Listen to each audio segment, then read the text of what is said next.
یعنی کہ پروردگار یہاں پہ ارشاد فرما رہے ہیں کہ وہ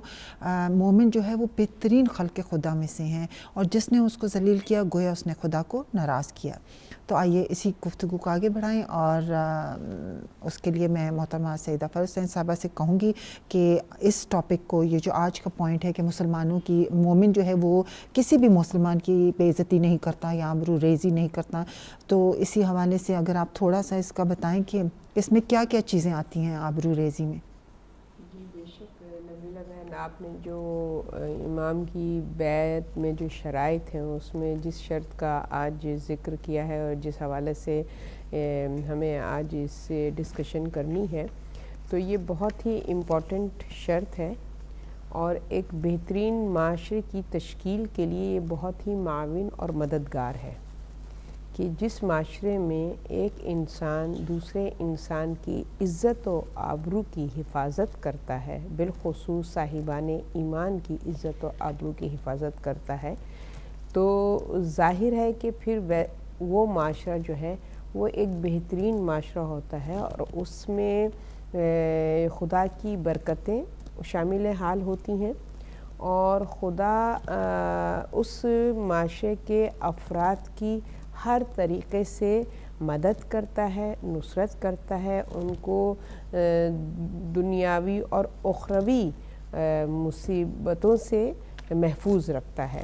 تو یہ ایک بہت ہی اہم اور امپورٹنٹ شرط ہے امام کے بیعت نامے کی، چونکہ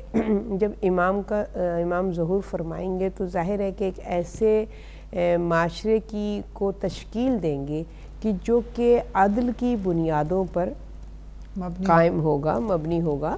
تو ظاہر ہے کہ اس کے لیے ان تمام شرائط کا پورا ہونا ضروری ہے کہ جو ایک بہترین اور مثالی معاشرے کی تشکیل میں معاون و مددگار ہو سکتا ہے۔ تو اس میں مومن کی آبرو اور اس کی حفاظت، اس کی عزت، اس کا احترام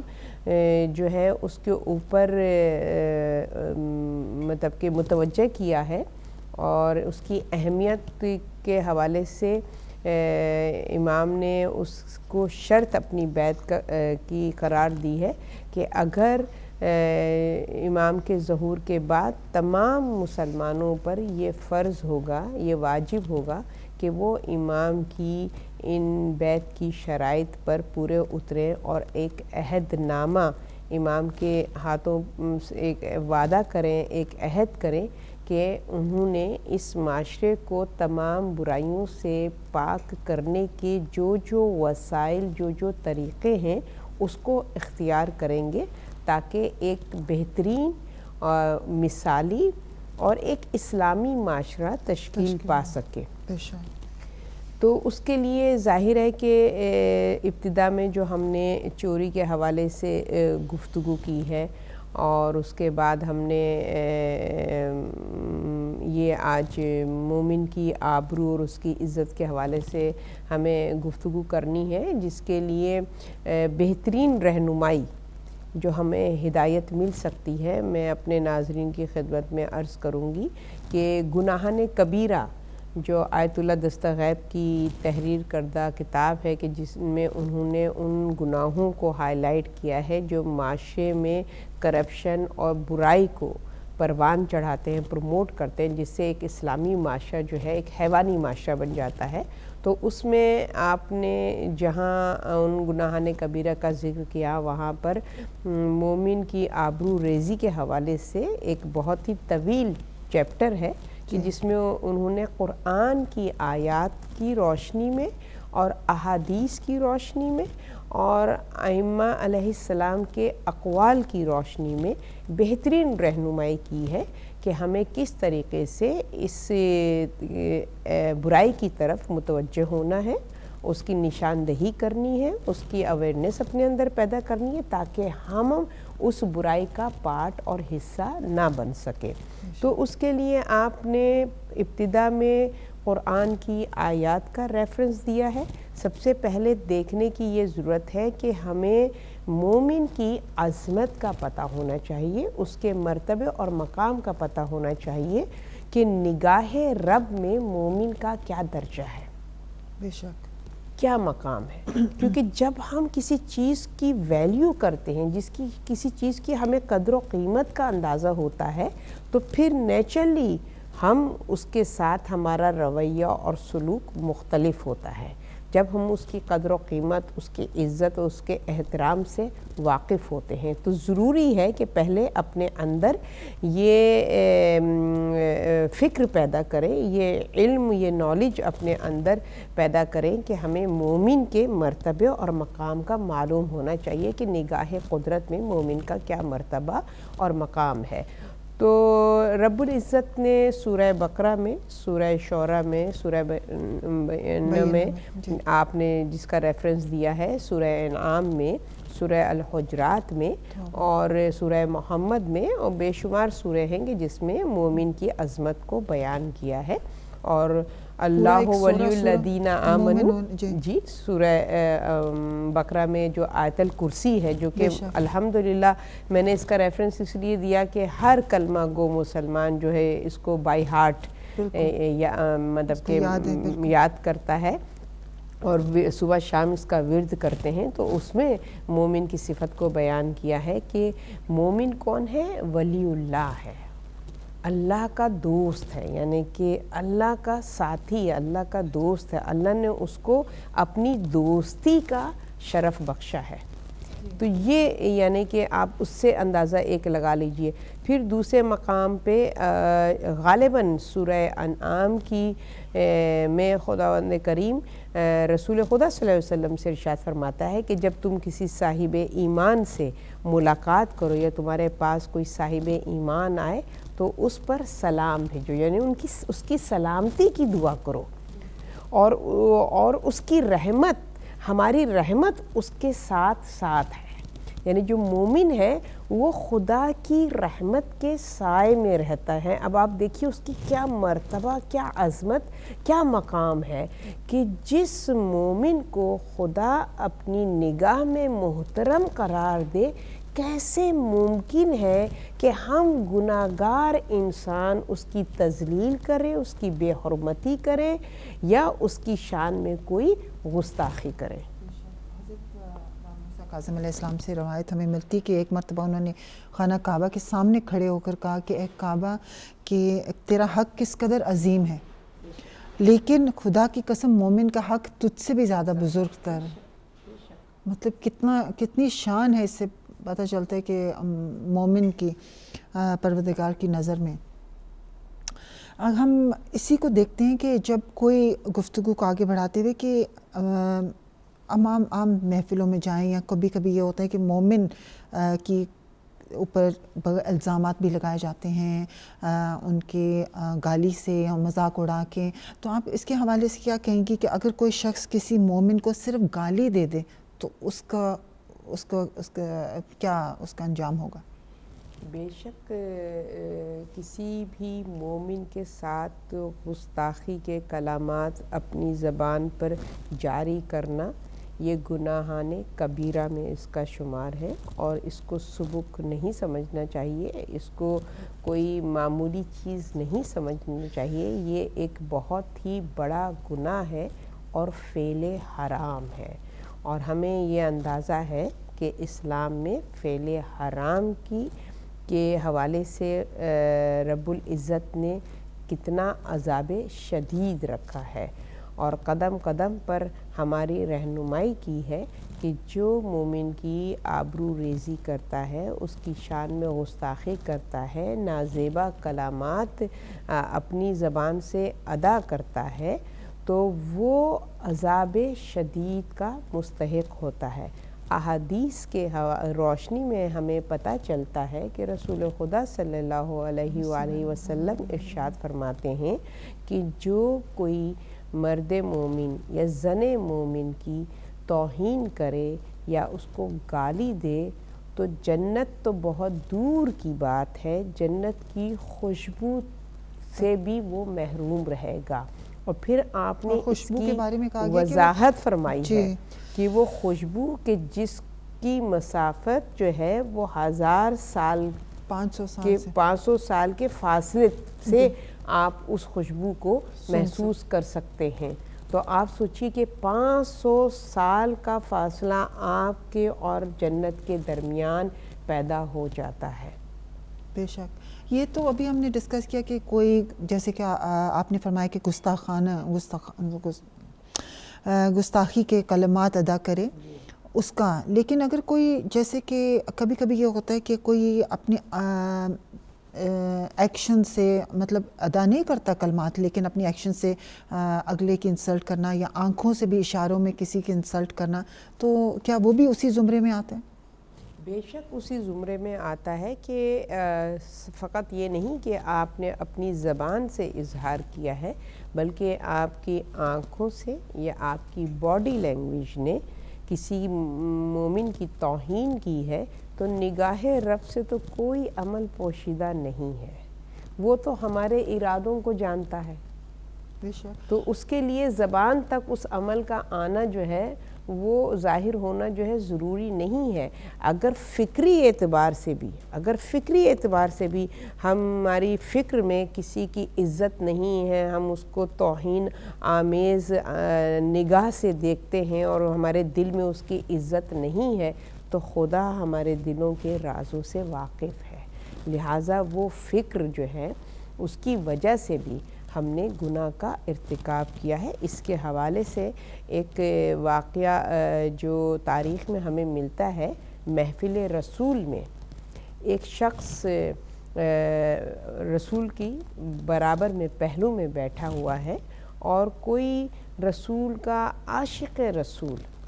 جو کہ بہت ہی غریب ہے، مسکین ہے، حلیے سے بہت ہی زیادہ بوسیدہ لباس میں ہے، اس کے لباس میں اس کا لباس گرد آلود ہے، اور وہ آ کے جب رسول کی محفل میں بیٹھتا ہے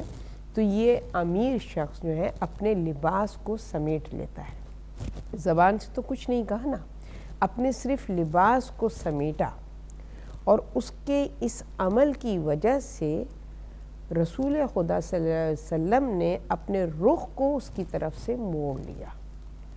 اس کو توجہ کے لائق نہیں سمجھا۔ تو جو نبی اس مختصر سے عمل پر اس طریقے سے ناراحتی کا، ناراضگی کا اظہار کرے، تو رب العزت جو کہ خالق ہے،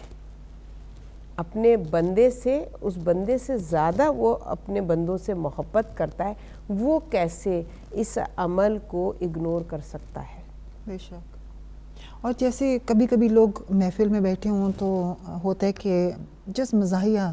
کلمات کسی کے بارے میں کہتے جائیں، یا اور پھر اس کے اوپر سب لوگ ہنسیں، تو ظاہر ہے وہ جس کے بارے میں کہا گیا وہ اپیرنٹلی تو اپنا بریو فیس رکھ کے تو شاید اظہار نہیں کر رہا، لیکن اگر اندر سے وہ ہرٹ ہوا ہے شخص، بے شک، تو لوگ کہتے ہیں ہم تو مذاق کر رہے تھے، مذاق کو سیریس نہیں لینا چاہیے، تو اس میں آپ کیا کہیں گے؟ بالکل ایسا مزہ جو کسی کی دل شکنی کا سبب بنے، وہ مزہ نہیں ہے، وہ گناہ ہے،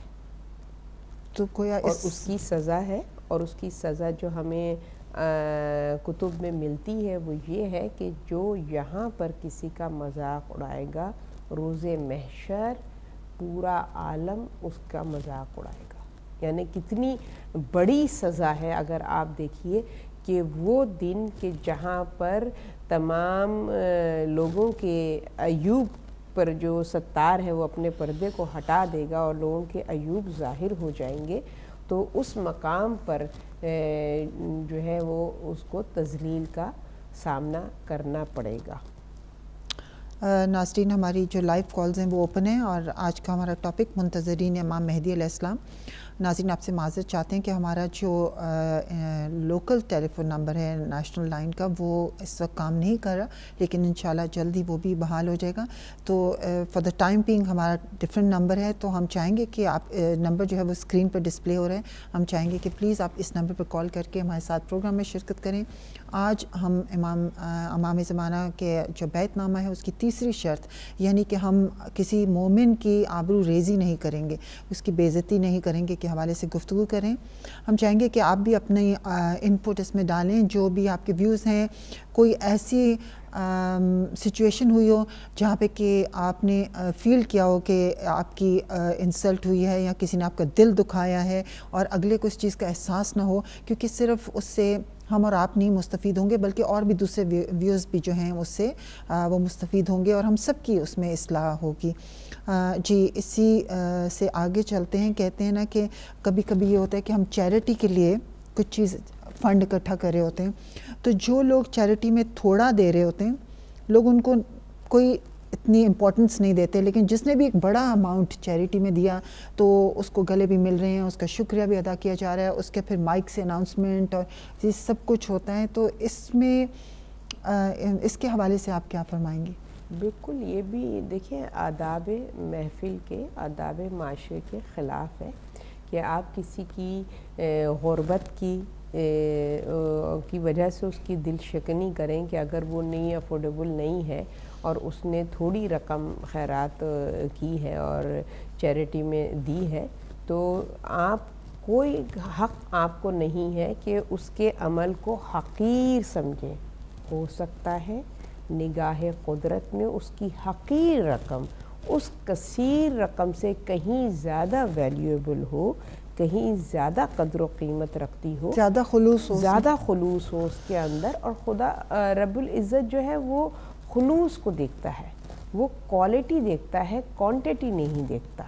اگر خلوص نیت سے آپ کوئی معمولی رقم بھی راہ خدا میں خوشنودی رب کے لیے دیتے ہیں تو اس کا جو ثواب اتنا کثیر ہے کہ وہ بندہ حیران رہ جائے گا کہ دنیا میں میں نے کون سا کام کیا تھا کہ جس کا میرے رب العزت نے اتنا کثیر ثواب عطا کیا ہے. تو ہم کو بالکل یہ حق نہیں ہے, نہ ہمیں یہ قدرت ہے, نہ ہمارے اندر یہ صلاحیت ہے کہ ہم جج کر سکیں کس کا عمل قبیح ہے اور کس کا عمل جو ہے وہ صحیح اور کامل ہے. تو ہمیں بالکل اس بات کا حق ہمارے رب نے نہیں دیا ہے کہ ہم فیصلہ کریں. تو ان تمام فیصلہ کرنے والا حق اگر کسی کو ہے تو ذات رب العزت کو ہے, لہٰذا ہمیں اس کے کاموں میں مداخلت نہیں کرنی چاہیے. جی, اور اسی حوالے سے یہ کہ کبھی کبھی ہم مذاق میں بچوں سے یا ہم اپنے ہم عمر سے کہہ دیتے ہیں کہ تم بے وقوف ہو یا تم اس معاملے میں جاہل ہو, تمہیں اتنی بھی سمجھ نہیں ہے. تو آپ کیا سمجھتی ہیں یہ بھی صحیح نہیں ہے کہنا؟ بالکل, دیکھیں زبان جو ہے وہ بہت ہی امپورٹنٹ عضو ہے جس میں انسانی کا اعمال کے حوالے سے, اور روایتوں میں ہمیں ملتا ہے کہ سب سے زیادہ گناہ میں ملوث ہونے والا انسانی عضو جو ہے وہ زبان ہے. آپ کے بھی نظر سے احادیث و اقوال ائمہ طاہرین گزرے ہوں گے کہ زبان سے سب سے زیادہ گناہ سرزد ہوتے ہیں. تو اس کی وجہ یہی ہے کہ ہماری گفتار میں دوسروں کے لیے احترام نہیں ہے, ہماری گفتگو میں, ہماری زبان میں, ہماری جملوں میں ہم اس طریقے کے توہین آمیز جملے اپنی زبان سے جاری کر دیتے ہیں کہ جس کا اثر اتنا برا پڑتا ہے کہ وہ جب ہماری زبان سے وہ کلمات نکلتے وہ فقط ہم ہی گناہ کے مرتکب نہیں ہوتے ہیں بلکہ ان الفاظوں کو اپنی زبان سے جب ہم جاری کرتے ہیں معاشرے کے اور افراد بھی سنتے ہیں اور پھر وہ بھی اس کو اپلائی کرتے ہیں. اگر آپ نوٹس کریں تو کوئی بھی ورڈ سلینگ لینگویج بھی جو چلتی ہے تو کوئی ایک لفظ استعمال کرتا ہے اور پھر پورا معاشرہ اس کو کاپی کر رہا ہوتا ہے. تو اب آپ یہ دیکھیے کہ وہ پھر آپ صرف اپنی ذات تک اس گناہ کے مرتکب نہیں ہیں بلکہ پورے معاشرے کے اندر آپ نے اس وائرس کو پھیلا دیا ہے. اب جو معاشرہ یہ جملے استعمال کر رہا ہے, آپ کے ہمارے کان سے ہماری اولاد نے سنا, ہمارے ارد گرد کے لوگوں نے سنا, ان لوگوں نے سن کر اس ہمارے نازیبا کلمات پر ہنسی مذاق مطلب کہ دوسرے کا اڑانے میں وہ ہمارے شامل حال رہے, ہم کو انہوں نے ٹوکا نہیں اور اس میں وہ بھی شامل ہو گئے. تو گناہ ایک ہم نے کیا ہے مگر وہ جتنے لوگ اس گناہ میں شامل ہوئے ہیں ان تمام کا عذاب ہمارے سر ہے. اس کی طرف ہمیں متوجہ ہونے کی ضرورت ہے. اگر انہوں نے منع نہیں کیا کسی کو یا روکا نہیں ہے تو وہ سب جو اس میں انوالو ہو گئے ہیں تو ظاہر ہے جو بھی انوالو ہوا ہے وہ سب گناہگار. ابتدا ہم نے کی ہے نا, ہم نے گناہ کی ابتدا ہم نے کی ہے, لہٰذا ان تمام لوگوں پہ جس پہ یہ اثر گیا، جس نے یہ جملہ سنا اور اس نے پھر اس جملے کو اپلائی کیا ہے.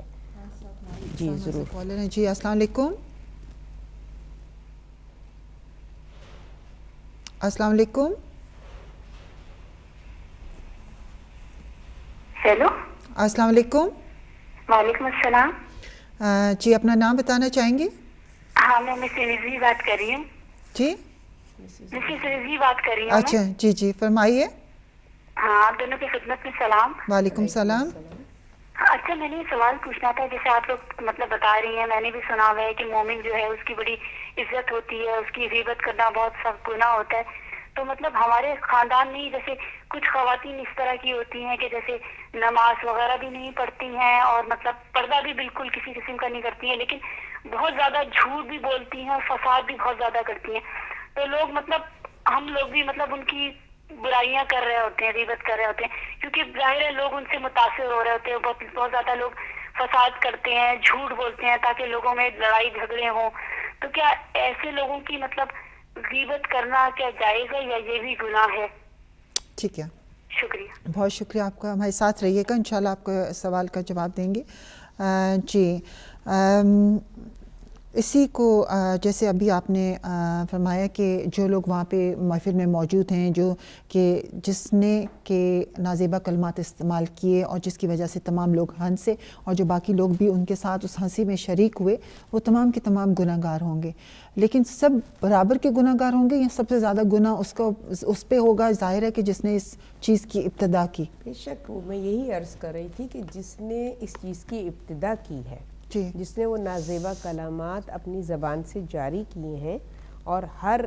سننے والا اس میں شامل ہو گیا ہے، تو ان پہ بھی تو گناہ ہے. ان کے اعمال نامے میں ان سے پوچھ گچھ کی جائے گی کہ تم نے اس ایپ پہ کیوں ساتھ دیا. مگر وہ جو عمل میں شریک ہوئے ان تمام کا گناہ اس فرد پر ہے کہ جس نے اس گناہ کی ابتدا کی ہے. یعنی جس نے وہ نازیبہ کلمات اپنی زبان سے جاری کیے، وہ تمام سرکل کا گناہ اس کے سر پہ آئے گا. اور جو باقی لوگ گناہ گار نہیں بنیں گے. باقی لوگ انڈیویجولی گناہ گار ہیں اپنے حصے کے، کہ انہوں نے کیوں اس میں پارٹیسپیٹ کیا، کیوں نہیں انہوں نے اس کو پوائنٹ آؤٹ کیا کہ یہ نازیبہ کلمات ہیں، ان کو جاری. کیونکہ ہر مومن کا یہ فرض ہے کہ وہ برائی کی نشاندہی کرے. تو یہاں پہ امر بالمعروف بالکل جو کل ہمارا موضوع تھا، بے شک امر بالمعروف اور نہی عن المنکر واجب ہے کرنا، واجب ہے کسی کو برائی کیونکہ آپ بھی اس میں شریک ہو گئے اور پھر آپ نے جب کسی کو اس پر روکا نہیں ہے تو اس کو آپ نے پروموٹ کیا نا، انکریجمنٹ اس کی ہوئی نا، تو پھر وہ ظاہر ہے اس کو برا نہیں سمجھے گا اور وہ مسلسل اس چیز کو کرے گا. اور وہ مسلسل کے کرنے کا پھر آپ پر بھی ہے کہ اگر آپ اس وقت اس کو پوائنٹ آؤٹ کر دیتے تو وہ ریئلائز کرتا کہ یہ کام غلط ہے اور ہمیں نہیں کرنا چاہیے. کچھ کہہ رہے جب اس کو دا مومنٹ کہ اس کو ریئلائز ہو کہ کسی نے مجھے پوائنٹ آؤٹ کیا کہ میں نے غلط کام کیا، تو جس نے بھی اس کو پوائنٹ آؤٹ کیا وہ اس کے اوپر بھی ایک کچھ اس کے بارے میں بھی کوئی ایسے کلمات کہہ دیتا ہے کہ اس کی بھی دل آزاری ہوتی ہے، تاکہ وہ اس کو نیکسٹ ٹائم کوئی بھی اس محفل میں اس کو کوئی اس چیز پہ پوائنٹ آؤٹ نہ کر سکے. کیونکہ ظاہر ہے ایسے لوگ جو ہوتے ہیں وہ پھر ہر اپنی چیز کو جسٹیفائی کرتے ہیں ہر طرح سے. تو ہم اس وجہ سے لوگ کہتے ہیں کہ اپنی عزت اپنے ہاتھ میں ہے، ہم کیوں اپنے آپ کو ذلیل کریں اور رسوا کریں سب کے بیچ میں، کیونکہ اگر ہم منع کریں گے تو ابھی یہ ہمیں بھی کچھ کہہ دے گا. نازیبہ کلمات اس حوالے سے میں صرف اتنا عرض کروں گی، عزت دینے والے خدا کی ذات ہے. سورہ منافقون میں خداوند عالم ارشاد فرماتا ہے فَلِلَّهِ عِزَّتِهِ وَرَسُولِهِ وَالْمُؤْمِنِينَ وَلَكِنَّ الْمُنَافِقُونَ لَا يَعْلَمُونَ. کہ عزت جو ہے مخصوص ذات رب العزت کے لیے ہے، رسولوں کے لیے اور مومنین کے لیے. عزت دینے والا رب العزت کی ذات ہے، انسان عزت دینے والا نہیں ہے. تو ہمارے لیے کیا چیز مقدم ہونی چاہیے؟ انسان کی عزت ہمارے لیے مقدم ہے کہ انسان ہمیں عزت دے، کیا وہ رب جو ہمیں عزت عطا کر رہا ہے. انسان کی عزت آج ہمارے ساتھ ہے، کل اس کے مرضی کے خلاف کوئی بات ہم نے کر دی، اس نے وہی ہماری عزت ہمارے منہ پہ مار دی. مگر رب العزت جب عزت عطا کرتا ہے تو اس میں اضافہ ہوتا چلا جاتا ہے. اس میں برکتیں اور اس کی رحمتیں بڑھتی چلی جاتی ہیں۔ تو ہمارے لیے ہمیں کس کی عزت کو مقدم جاننا چاہیے؟ اللہ کی طرف سے دی ہوئی عزت ہمارے لیے زیادہ اہمیت رکھتی ہے یا بندوں سے دی ہوئی عزت ہمارے لیے اہمیت رکھتی ہے؟ ظاہر ہے ہر شعور انسان اللہ کی دی ہوئی عزت کو زیادہ مقدم سمجھے گا، زیادہ اہمیت دے گا۔ اس سخت اگر ہم یہ سوچیں کہ یہ ہم کو ذلیل کر دے گا، ہم سے دوستی ختم کر دے گا، تو ایسے دوست سے اس کی دشمنی زیادہ بہتر ہے کہ پھر ہمیں گناہ میں اور اچھائی میں ایک تفریق ہمیں واضح نظر آئے گی، اور دوستی میں اگر ہم اس کے ساتھ رہیں تو اس کا گناہ بھی ہم کو گناہ نہیں محسوس ہوگا۔ تو یہ دشمنی زیادہ مفید ہے۔ یہ تو اس آپ کا مطلب ہے کہ اس پہ واجب ہے کہ اس وقت وہ پوائنٹ آؤٹ کریں؟ بالکل 100% واجب ہے۔ جیسے کل ہم نے عرض کیا تھا اپنے پروگرام میں، امر بالمعروف نہی منکر جو ہے وہ فروع دین میں واجبات میں آتا ہے، تو ہم پر 100% واجب ہے کہ ہم وہیں پہ اس کی توضیح کریں، وہیں پہ اس کی اصلاح کریں۔ ہاں یہ ضرور ہے کہ ہمارا انداز جو امر بالمعروف کا ہے وہ ایسا ہونا چاہیے کہ جس میں اثر ہو، اور وہ اگر اس وقت نہ ریئلائز کرے تو تنہائی میں بیٹھ کے ضرور ہماری اس بات پر غور و خوض کرے گا، تو وہ خود ریئلائز کرے گا کہ یہ بات اس کو یہ غلط ہے اور اس کو اس سے اجتناب کرنا چاہیے۔ تو کہتے ہیں نا کہ اگر جو بھی اسی طرح سے کسی مومن کو گالی دیں یا نازیبہ کلمات کسی کے بارے میں استعمال کرے تو وہ سخت عذاب کا مستحق ہوگا، انلیس کہ وہ اس شخص سے معافی مانگ لے۔ بے شک معافی کے حوالے سے کہ جب ایسے اسی طرح سے کبھی محفل میں لوگ بیٹھے ہوتے ہیں اور کسی کے بارے میں برے کلمات، نازیبہ کلمات استعمال کیے کسی کو، اور ہنسی مذاق ہوا، اور اس کے بعد جب وہ جانے لگتے ہیں تو وہ کہتے ہیں کہ اچھا کہا سنا معاف کر دینا، جو ہم نے کسی کے بارے میں کہا یا کسی کا دل بھی دکھایا یہاں پہ، تو اور بس وہ سمجھتے ہیں کہ یہ معافی جنرل ایک معافی کا جو ہم نے سینٹنس کہہ دیا، بس اس سے ہماری معافی ہو گئی۔ تو اس بارے میں آپ کیا کہیں گے؟ جی بے شک یہ ایک روایتی جملہ بن گیا ہے، حالانکہ یہ ایک روایتی جملہ نہیں ہونا چاہیے، ایک اخلاقی جملہ ہونا چاہیے کہ جب آپ اپنی مطلب کہ زن مومن یا مرد مومن جب اپنی زبان سے کوئی بات جاری کرتا ہے، اس زبان سے جس میں توحید کا اقرار ہے، جس میں نبوت کا اقرار ہے، جس میں امامت کا اقرار ہے، تو اس زبان کو یہ زیب نہیں دیتا ہے کہ اس کی زبان سے کوئی کلمہ بے معنی اور بے مقصد ہو، کہ جس کا کوئی مقصد نہیں، ایک روایتی سینٹنس ہے جو ہم نے ادا کر دیا اور ہمارے جو ہے فرائض کی ادائیگی ہو گئی ہے۔ نہیں، ہر جملے کی تاثیر اس وقت عمل پذیر ہوتی ہے کہ جب انسان کی انٹینشن میں کہ اس کی انٹینشن پیور ہو، اس کی نیت خالص ہے۔ اگر وہ اپنی زبان سے جملہ جاری کر رہا ہے تو وہ دل کے ساتھ معذرت خواہ ہے کہ اگر اس نے اس محفل میں بیٹھ کر کوئی شیطانی عمل کیا، کوئی ایسی نازیبہ گفتگو کی ہے، تو وہ دلی معافی مانگ رہا ہے۔ تو اس کا اندازہ کیسے ہو کہ یہ جملہ حقیقتاً اس کے دل سے نکلا ہے؟ کیونکہ پھر آپ اس کو اس انداز سے گفتگو کرتے ہوئے کسی اور محفل میں نہ دیکھیں۔ صحیح، بالکل۔ تب تو اس کی اس معذرت میں صداقت ہے اور وہ نادم ہے، اور پھر جو کچھ بھی اس نے عمل کیا ہے وہ قابل معافی ہے۔ اور اگر وہ انسان کے جس کی ہنسی اڑائی گئی ہے، مذاق کیا گیا ہے، اگر اس نے اس کو معاف نہیں کیا ہے تو یہ اس پر قرض ہے۔ یہ بھی ایک آداب اور اخلاقیات میں آتا ہے کہ اگر کوئی آپ سے معافی مانگے اور آپ ٹیڑے ہو گئے ہیں کہ نہیں میرا تو ایسا دل دکھایا میں نہیں معاف کروں گا، نہیں۔ اگر کسی نے آپ سے سوال کیا، سوال کے حوالے سے یہ ہے، آداب سوال یہ ہے کہ جب کوئی آپ سے سوال کرتا ہے، معذرت خواہی کرتا ہے، تو آپ پر واجب ہو جاتا ہے کہ آپ اس کو معاف کر دیں، آپ اس کو درگزر کر دیں، ورنہ پھر روز محشر قیامت کے دن رب العزت کی بارگاہ میں اس کو اس بات پر سزا ملے گی کہ جب ایک مومن نے تم سے معذرت خواہی کی تو تم نے اس کو کیوں نہیں معاف کیا۔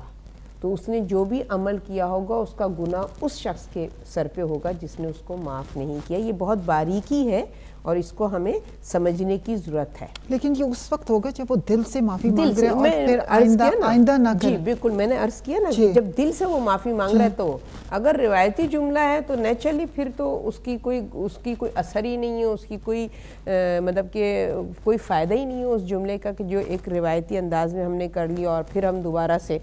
مطلب کہ توبہ کا معنی یہی ہے، معافی کی معنی یہی ہے کہ ایک دفعہ اگر مانگ لی ہے تو اس گناہ کی تو گنجائش ہی نہیں ہے آپ کے پاس. اور جو شخص دوبارہ ایسے کرتا رہے تو پھر وہ عذاب شدید سے شدید تر ہوتا چلے جائے گا، کیونکہ پہلے آپ نے لا علمی میں کیا تو معافی مانگی تو اس کا مطلب ہے کہ آپ میں یہ علم ہے کہ یہ غلط ہے. پھر آپ کی دیدہ دلیری ہے کہ علم آ جانے کے بعد پھر آپ وہی عمل کر رہے ہیں تو وہ گناہ ظاہر ہے اور شدید ہو جائے گا نا. پھر وہ ہر دفعہ عمل کرنے سے اگر وہ معافی مانگتا جا رہا ہے تو پھر وہ ایک جملہ ہے جو وہ اپنی زبان سے ادا کر رہا ہے، اس کی کوئی سنوائی نہیں ہے، اس کی کوئی مطلب کہ اس جملے کا کوئی معنی نہیں ہے، کوئی ویلیو نہیں ہے، کوئی قدر و قیمت نہیں ہے. کہتے ہیں نا کہ سورہ بینہ میں جیسے ہے کہ امام محمد باقر علیہ السلام نے فرمایا کہ اگر کوئی انسان مومن کے منہ پر اسے تانا دیتا تو کہتے ہیں کہ وہ بدترین موت مرے گا. بے شک بدترین موت. میں چاہوں گی کہ ذرا آپ اس کے اوپر تھوڑی سی روشنی فرما دیں کہ بدترین موت کون سی موت ہوتی ہے؟ بدترین موت وہ موت ہے کہ جو کہ توبہ کے بغیر ہو جائے، یعنی کہ انسان کو یہ شعور نہ ہو کہ وہ مرنے سے پہلے اپنے گناہوں کی توبہ کر سکے، اپنے گناہوں کو ریکگنائز کر کے وہ اس کی معافی. بدترین موت یہ ہے کہ انسان اس دنیا سے تواب ہو کے تائب ہو کے نہیں گیا ہے، یعنی کہ اس کو توبہ کرنے کی اس کے اندر صلاحیت نہیں پیدا ہوئی، توفیق نہیں ہوئی اس کے اندر. تو بدترین موت ہے، اس سے زیادہ بدترین موت اور کوئی ہو نہیں سکتی ہے. ہم یہ سمجھیں گے بیماری میں مر گیا یا کسی ناگہانی موت میں یا ڈوب کے مر گیا یا جل کے مر گیا یا جل کے مر گیا، یہ آفات ہیں. یہ اس کے لیے ضروری نہیں ہے کہ اگر نعوذ خدا نہ خواستہ کوئی اگر بلڈنگ میں دب کے مر گیا ہے تو وہ اس کی بدترین موت تھی. نہیں، وہ جو ہے وہ موت اس کے لیے بدترین نہیں ہو سکتی. یہ ناگہانی آفات ہیں، یہ کسی پہ بھی آ سکتی ہیں. بدترین موت وہ ہے کہ جو انسان توبہ کیے بغیر اس دنیا سے چلا جائے. جی السلام علیکم. جی وعلیکم السلام. جی میں کمال بات کر رہا ہوں لندن سے. جی فرمائیے بھائی. اور ابھی گفتگو چل رہی تھی آپ لوگ کی، پہلے تو آپ لوگوں کو میری طرف سے سلام. بہت اچھا پروگرام چل رہا ہے آپ کا. بہت شکریہ. پھر یہ کہ ابھی جو گفتگو کر رہے تھے کہ معاف کرنے کے حوالے سے، جی تو اگر معافی مانگنے والے کا یہ کیسے پتہ چلے گا کہ وہ معافی دل سے مانگ رہا ہے یا وہ ویسے ہی مانگ رہا ہے؟ ٹھیک ہے ایک چیز. اور دوسرا یہ کہ مجھے آپ تھوڑا ایکسپلین کر دیجیے گا رشک آنا اور حسد کرنا، اس میں تھوڑا آپ ڈیفائن پلیز کر دیجیے. اچھا ٹھیک ہے، بہت شکریہ. Thank you so much. Thank you آپ کو کال کرنے کا شکریہ. جی واپس اپنی گفتگو کی طرف چلتے ہیں. کہ کہتے ہیں نا کہ ہمارے معاشرے میں یہ بھی ہے کہ کبھی کسی کو کوئی ایک خبر پتہ چلتی ہے، کسی کی کوئی بھی بات، تو وہ فوراً وہ سوچتا ہے کہ میں یہ والی خبر جو ہے اور لوگوں تک پہنچاؤں یا اس کے جو بھی کلوز فرینڈز ہیں اس تک میں پہنچانے کی کوشش کروں، کیونکہ میں فرسٹ ون ہوں. میں اس کو یہ خبر دینے میں بہت ایکسائٹڈ فیل کرتا ہے کسی کے بارے میں، چاہے وہ اچھی خبر ہے یا بری خبر ہے. اچھی خبر تو چلیں اچھی بات ہے، لیکن بری خبر کے حوالے سے ہم گفتگو کرتے ہیں. تو اس حوالے سے آپ کیا کہیں گے اس شخص کی، اس کے پر اس کی کیا سچویشن ہوئے گی، پھر وہ کس سچویشن میں پایا جائے گا جو ایسے کام کرتا ہے؟ بالکل یہ بہت بڑا گناہ ہے کہ اگر ہم کسی کی برائی یا کسی کے بارے میں کوئی غلط بات کا ہمیں علم ہو جائے یا کسی نہیں، اگر صحیح بھی بات کا علم ہوا ہے، کسی کی برائی ہے، کسی کے خدا نہ کرے جیسے کسی کے بچے کو ڈیورس ہو گئی ہے، کوئی ایسی بات ہے، فوراً وہ فون اٹھا کے سارے لوگوں میں بتا رہے ہیں کہ اس کے ہاں یہ ہو گیا، مطلب ایک مثال یہی میں عرض کر رہی ہوں کہ اگر وہ یہ برائی ہوئی نا، برائی سے مطلب ظاہر ہے کہ یہ اگر کسی کی ڈیورس ہوئی ہے، کسی کی اولاد نااہل ہو گئی ہے، یا کوئی بھی کسی اندر کوئی عیب ہے، کسی کے اندر کوئی برائی ہے، تو آپ اس کی بیٹھ کے آپ اس کے عیبوں کو فاش کر رہے ہیں، جس کی رب العزت بالکل اجازت نہیں دیتا. آپ کو کوئی حق نہیں ہے وہ کہ جس کے دست قدرت میں تمام اختیار ہے جزا اور سزا کا، جب وہ اپنی ستار ہونے کی صفت کو استعمال کر رہا ہے تو ہم جیسے گناہ گار بندوں کو کیسے یہ زیب دے سکتا ہے کہ ہم جو ہے وہ کسی کی عیب جوئی کریں یا کسی کی کوئی برائی یا کمزوری ہے اس کو محفل میں بیان کریں. یہ شدید اس کے سورہ احزاب میں سورہ الحجرات میں جو معاشرے کی تربیت کے حوالے سے جو آیات نازل ہوئی ہیں اس میں سخت اس پر مذمت کی گئی ہے اور اس پر عذاب شدید کو وہ کیا گیا ہے کہ عذاب شدید اس شخص کے لیے منتظر ہے کہ جو کسی کے رازوں کو، کسی کے عیبوں کو اور کسی کی برائیوں کے پردے کو فاش کرے. تو کیا ہوتا ہے کہ اس انسان کے عیبوں کو پھر خدا فاش کرتا ہے، اور آپ سوچ لیں کہ جب خدا فاش کرے گا عیبوں کو تو انسان کہاں اپنا منہ چھپائے گا. بے شک. اچھا، اسی آج کے اس ٹاپک کو آج کے امام زمانہ کے ساتھ ریلیٹ کرتے ہیں کہ ٹھیک ہے، امام زمانہ کے وہ جو 313 اصحاب اور جو بھی کہتے ہیں 10,000 لوگ ان کے فوج میں ہوں گے یا اس سے بھی زیادہ جو مختلف روایات ملتی ہیں، وہ تو کہتے ہیں کہ بہت اعلیٰ پائے کے لوگ ہوں گے، ٹاپ لیول کے بہت ہی نیک اور پارساں لوگ ہوں گے. ان سے امام یہ وعدہ لیں گے کہ آپ کسی مومن کی بے عزتی نہیں کریں گے. وہ آلریڈی کانشیس ہوں گے اس چیز پہ کہ ہم کسی کی مومن کی بے عزتی نہیں کرتے ہوں گے، تو کیوں کس زمرے میں وہ ان سے یہ دوبارہ سے وعدہ لیں گے؟ ظاہر ہے کہ وہ جو امام کے اصحاب ہیں اس میں کوئی شک نہیں کہ تقوی میں اور پرہیزگاری میں اور معرفت رب میں ان کا کوئی نظیر اور ثانی نہیں ہے. امام جو ان سے بیعت لے رہے ہیں اس کی وجہ یہ ہوگی کہ وہ چونکہ امام ان کو بتا رہے ہیں کہ ایک معاشرے کی تشکیل کے لیے کیا کیا صفات ایک انسان میں ہونی چاہیے، یعنی کہ ان کو، کیونکہ وہ افراد پھر جا کر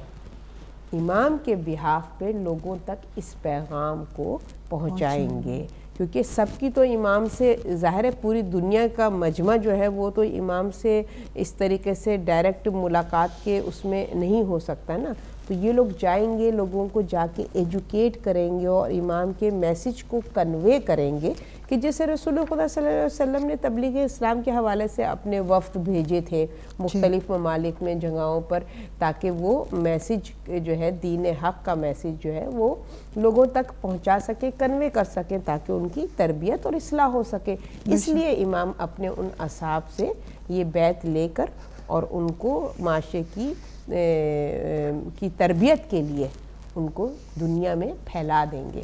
تاکہ ایک بہترین معاشرہ، اسلامی معاشرہ تشکیل پا سکے.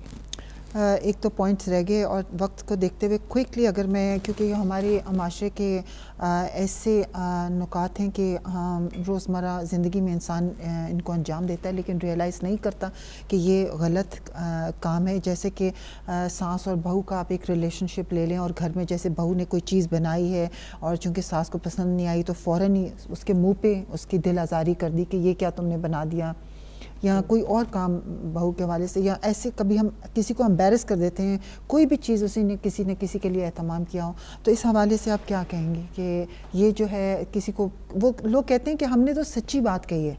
بجائے اس کے کہ ہم پیچھے سے جا کے اس کی برائی کرتے کہ اس نے کھانا اچھا نہیں بنایا یا اس نے یہ کام صحیح نہیں کیا، تو بہتر نہیں ہے کہ میں نے اس کے منہ پہ اس کو بتا دیا کہ اس نے یہ کام صحیح نہیں کیا. بے شک دیکھیے سچائی جو ہے وہ پسندیدہ فعل ہے، مگر اس سچائی کے کہنے کا ہمارے اوپر جو ہے اس کے لیے آداب ہیں کہ ہم کس طریقے سے اس سچائی کو اس تک پہنچا رہے ہیں. طریقہ گفتگو اتنا شائستہ ہونا چاہیے, اتنا میٹھا ہونا چاہیے کہ اس انسان کو جس کے حوالے سے بھی ہم بات کر رہے ہیں اس کو ندامت نہ ہو, شرمندگی نہ ہو کہ وہ امبیرس ہو جائے, بلکہ اس کو اپنی اس کمی کا احساس ہو اور وہ پھر اس کو درست کر لے. یہ جائے کہ اس انداز سے کہا جائے کہ اس کے اندر ضد پیدا ہو جائے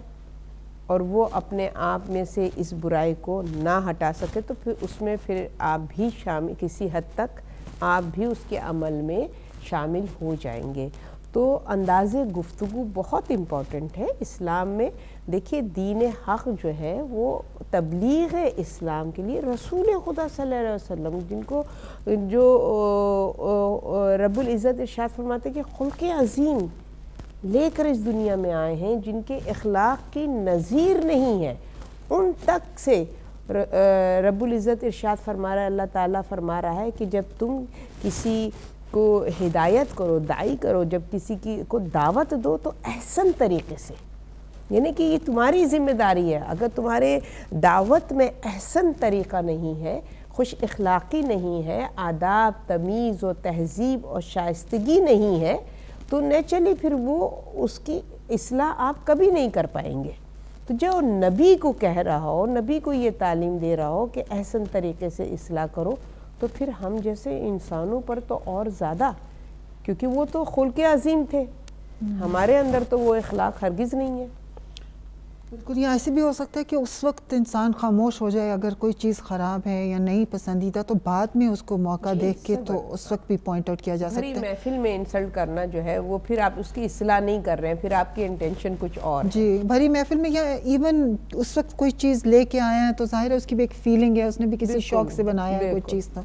دوسرا یہ ہے کہ جیسے کہ میاں اور بیوی میں اگر عورت جو ہے وہ اپنے شوہر سے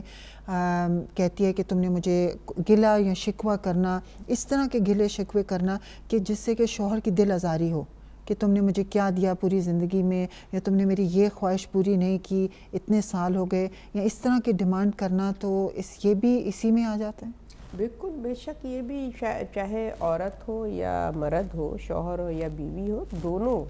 کے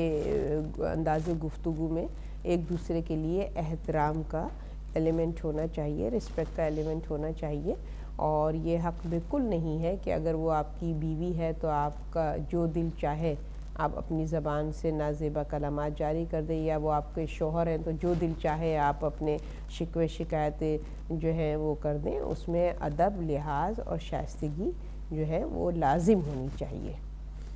اچھا, لاسٹ ایک اسی حوالے سے کہ جب ہم سب کچھ یہ سنتے بھی ہیں, تمام باتیں, ہم ٹاپک, تو کبھی کبھی ایسے ہوتا ہے کہ ہم سن لیتے ہیں, وقتی طور پہ ہمیں بہت احساس ہوتا ہے کہ واقعی یہ چیز غلط ہے اور ہمیں نہیں کرنی چاہیے, لیکن بعد میں اس کا اثر دیر پا کیوں نہیں ہوتا, کہ ہم اس کو لے کے, اس اثر کو لے کے کیوں نہیں چل سکتے کبھی کبھی, کیوں نہیں؟ اس کی وجہ یہ ہے کہ ہمارے اندر آخرت کا خوف نہیں ہے, ڈے آف ججمنٹ سے ہم غافل ہیں. کیونکہ جب ہم ڈے آف ججمنٹ سے غافل نہیں ہوں گے, اور ہم ہر وقت ہمارے ذہن میں یہ ہوگا کہ ایک دن ہے مالک یوم الدین, جس کا ہر نماز میں ہم اس کا اقرار کرتے ہیں کہ وہ اس ڈے آف ججمنٹ کا مالک ہے, اور اس کے روبرو جا کے ہمیں اپنے ہر چھوٹے سے چھوٹا اعمال, بڑے سے بڑے اعمال کا جواب دہ ہونا ہے. تو جب اس فکر کے ساتھ ہم اپنی زندگی کے شب و روز گزاریں گے تو ممکن ہی نہیں ہے کہ ہم کسی غلطی کو ریئلائز کر کے دوبارہ اس کو اپلائی کریں. تو آپ کا مطلب ہے ہماری جو زیادہ سوچ ہے وہ دنیا میں انوالو ہے, اٹیچمنٹ دنیا کے ساتھ زیادہ ہے, حب دنیا زیادہ ہے, کیونکہ وہ وقتی طور پہ ہمیں افیکٹ کرتا ہے, پھر ہم دنیا کی اسی رنگینیوں میں, اسی میں انوالو ہو جاتے ہیں, جو ہم نے اپنا ایک لائف سٹائل بنایا ہوا ہے, تو واپس انہی عادات پہ آ جاتے ہیں. بالکل بالکل بجا فرمایا کہ ہم جو ہیں وہ حب دنیا ہمارے اندر ایک طریقے سے ایک غفلت پیدا کرتی ہے. اگر آپ دیکھیے کہ جس کے اندر بھی دنیا کی محبت ہے وہ انسان غافل ہے, اور جو انسان غافل ہوتا ہے, غفلت میں ہوتا ہے, تو پھر اس کو اچھے اور برے کی تمیز نہیں ہوتی. جیسے انسان سو رہا ہے تو اس کو کچھ پتہ نہیں ہے کہ کیا ہو رہا ہے اس کے ساتھ. اگر کوئی کیڑا بھی آ کے کوئی جانور بھی آ کے اس کو نقصان پہنچانے کی کوشش کر رہا ہے وہ بے خبر غافل ہے, اس کو پتہ ہی نہیں ہے. مگر اگر بیدار ہے تو فوراً اپنے آپ کو اس مشکل سے, اس پریشانی سے, اس اٹیک سے اپنے آپ کو پروٹیکٹ کرے گا. تو یہ حب دنیا جو ہے انسان کے اندر غفلت پیدا کر دیتی ہے, جس کی وجہ سے اسے اچھائی اور برائی کی تمیز وہ کھو دیتا ہے. مگر اگر اس کے اندر حب آخرت ہوتی ہے تو پھر وہ ہر وقت الرٹ رہتا ہے, کبھی بھی ایک لمحے کے لیے بھی غافل نہیں ہوتا, بلکہ وہ ہر اس جگہ سے ہدایت پا رہا ہوتا ہے کہ جہاں اس کو جو ہے وہ اس اخروی زندگی کو زیادہ سے زیادہ کمفرٹیبل بنانے میں مددگار ثابت ہو. ناظرین, اب ہم چلتے ہیں ایک چھوٹی سی بریک کی طرف, اب دوسرے سیگمنٹ کی طرف, اور ملتے ہیں بریک کے بعد.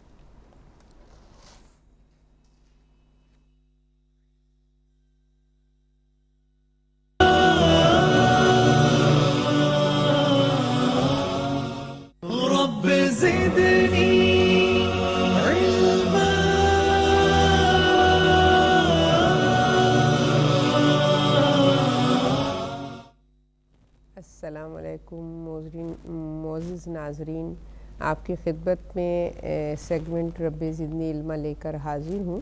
اور یہ آپ ہی لوگوں کے اصرار پر ہم نے دوبارہ سے یہ سیگمنٹ شروع کیا ہے, کیونکہ ہمیں یہ فیڈ بیک ملی ہے کہ آپ لوگوں کے اندر اس سیگمنٹ کی وجہ سے پڑھنے کا شوق بیدار ہو گیا ہے, اور آپ لوگ چاہتے ہیں کہ مشعل راہ کے پلیٹ فارم سے آپ کی رہنمائی کی جائے اور منتخب کتابوں کا تعارف کیا جائے, تاکہ آپ ان کتابوں سے استفادہ حاصل کریں کہ جو ہمارے دین کی بقا کے لیے ہماری دنیا اور آخرت کو سنوارنے میں مددگار ہوں. تو آج میں نے جس کتاب کا انتخاب کیا ہے یہ ایک بہت ہی بہترین باعمل رائٹر ہے کہ جنہوں نے تقوی کے ساتھ اپنی پوری زندگی معرفت رب کے ساتھ گزاری ہے. اور آیت اللہ دستغیب کی یہ کتاب آپ اسکرین پہ دیکھ رہے ہوں گے کہ جس کا موضوع ہے مظالم. اس حوالے سے آپ نے کتاب تحریر فرمائی ہے, اور یہ بہت ہی موٹی کتاب نہیں ہے. جو شوق رکھتے ہیں پڑھنے کا وہ لوگ ضرور اس سے استفادہ حاصل کرنے کی کوشش کریں گے کہ اس کتاب میں آیت اللہ دستغیب نے مختلف موضوعات کو بہت ہی مختصراً مگر بہت ہی واضح اور دلیل کے ساتھ بیان فرمایا ہے کہ جس سے انسان جو ہے وہ اپنی اصلاح کر سکتا ہے اور اپنے آپ کو بہتر سے بہتر معاشرے کا فرد بنا سکتا ہے. اس میں جو موضوعات ہیں اس میں بہت ہی طویل فہرست ہے, مگر میں نے کچھ موضوعات کا انتخاب کیا ہے جس میں معاشرے کی اصلاح میں علماء کا کردار, حقوق کی شناخت کے لیے مظالم ایک نفیس تالیف ہے, مومن کا خصوصی اور عمومی حقوق. آج ہم نے مومنی کے حوالے سے گفتگو کی ہے, تو اس کتاب سے ہمیں مزید رہنمائی ہوگی. اور اولاد اور والدین کے حقوق, اولاد کو گناہ سے روکنا والدین کا فریضہ ہے, دوسرے کے راز اور عیوب کو چھپانا, حقوق ادا نہ کرنے پر برزخ کا عذاب, وہ گناہ جو برزخ میں گرفتاری کا سبب ہیں, اور 3 مخصوص حقوق کے حوالے سے گفتگو ہے اس کے اندر. اور اس کے علاوہ اولاد کا حق